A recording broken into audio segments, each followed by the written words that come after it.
Բողոքի այլ ակցիաների արդյունքում դեռևս հունիսի 27-ին Սարգսյան Սերժը հայտարարեց, որ մինչև աուդիտի ավարտը կառավարությունն իր վրա կվերցնի սակագնի բարձրացման ամբողջ բեռը, կրկնում եմ ամբողջ բեռը։ Մինչ դրանից հետո տեսանք, որ կառավարությունը իրեն բնորոշ կներեք փողոցային բառի համար բազմիցս ասել եմ, նորից կասեմ, կռուտիտի տարբերակներով սկսեց փորձել մարդկանց բաժանել տարբեր խմբերի, որ մեծ բիզնեսին չեն սուբսիդավորի, փոքր ու միջին բիզնեսին նույնպես, հետագայի մասին իբր իրենց նախագահի հետ կքննարկեն ու կհրապարակեն ու այդտեղ էլ որոշեցին էլի մարդկանց բաժանել խմբերի, հայտարարելով, որ կսուբսիդավորեն միայն եռաֆազ հոսանք օգտագործող ՓՄԶ-ներին, այն էլ մինչև 500 կՎտ հոսանք օգտագործողներին։ Դրանից հետո սկսեցին իրենց կռիսական քայլերը, այս բնորոշումը միայն կարելի է տալ, սկսեցին տակից այցելել փոքր ու միջին բիզնես ունեցող մարդկանց ու ստիպողաբար պարտադրել, որ մարդիկ ստորագրեն պայմանագրեր, որոնցով իբրև թե տվյալ անձինք համաձայնվում են վճարել թանկացված սակագնով, ինչը ակնհայտ խաբեություն է ու այսօր արդեն տեղեկություններ ենք ստանում, որ մասնավորապես մասիվների տարածքներում սկսել են այցելել նաև քաղաքացիների բնակարաններ ու նույնատիպ պայմանագրեր քաղաքացիներին տալ, էլի սպառնալով, որ չստորագրելու դեպքում մարդկանց տները կհոսանքազրկեն։ Սա ակնհայտ խաբեություն է, որովհետև ամսի 27-ի հետ լղոզված հայտարարության մեջ գոնե մի բան հստակ էր, որ մինչև աուդիտի ավարտը թանկացման ողջ բեռը իր վրա կվերցնի կառավարությունը, ինչը այսօր փաստացի չունենք ու տեսնում ենք, որ այդ ճակերտավոր կառավարության բոլոր հայտարարությունները տանում են նրան, որ հոսանքը շատ շուտով շատ կարճ ժամանակում բոլորիս համար թանկանալու է ու չգիտես խի, բայց այդ կառավարության ներկայացուցիչը անուն էլ չտամ բոլորս գիտենք ով է, հայտարարում է, որ հույս չեմ գնալու Ղափանի այդ մոլիբդենային գործարաններին,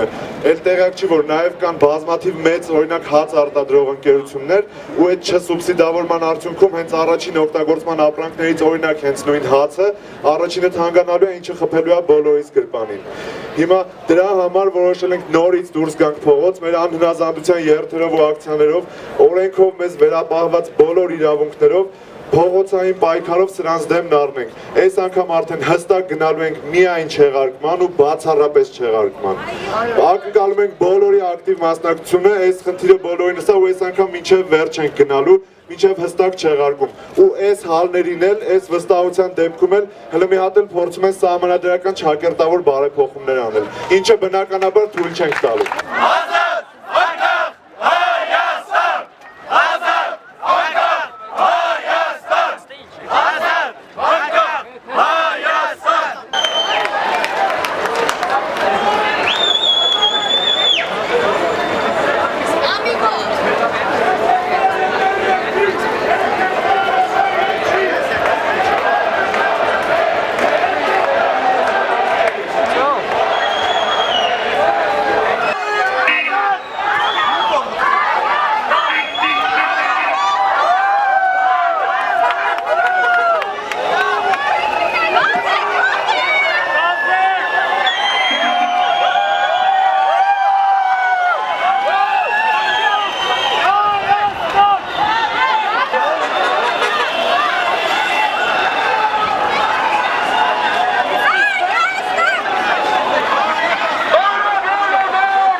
Քիչ է։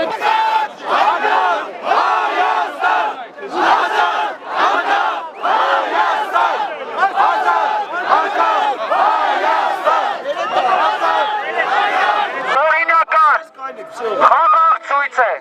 որևէ ֆիզիկական կոնտակտի չեն գնում, ոստիկաններին էլ կոչ են կազմում, պահել իրենց ոստիկանի համազգեստի պատիվը, եթե կա է։ Կոչ ենք անում մեր բոլոր համակարգացներին ու ամբողջ Հայաստանից նաև մեր բնակչությանը, մեր ժողովրդին գալու սատար կանգնել, այստեղ պայքարի դուրս եկած ժողովրդին։ Այն պայմանով, որ պահանջը այս անգամ հստակ տանելու ենք մինչև վերջ չեղարկում։ Կոչ եմ անում, հորդորում եմ բոլորիդ, հենց հիմա անջատել համակարգիչները ու գալ Բաղրամյան պողոտա։ Նախկին տեղը, այն տեղը, որին որ բոլորը սովոր ենք, որը մեզ պայքարի ուղի ա տվել, պայքարի ճանապարհ ա ցույց տվել ու այստեղ մենք շատերս ինքնավստահ ենք դարձել ավելի պայքարում։ Միացեք այստեղի պայքարին։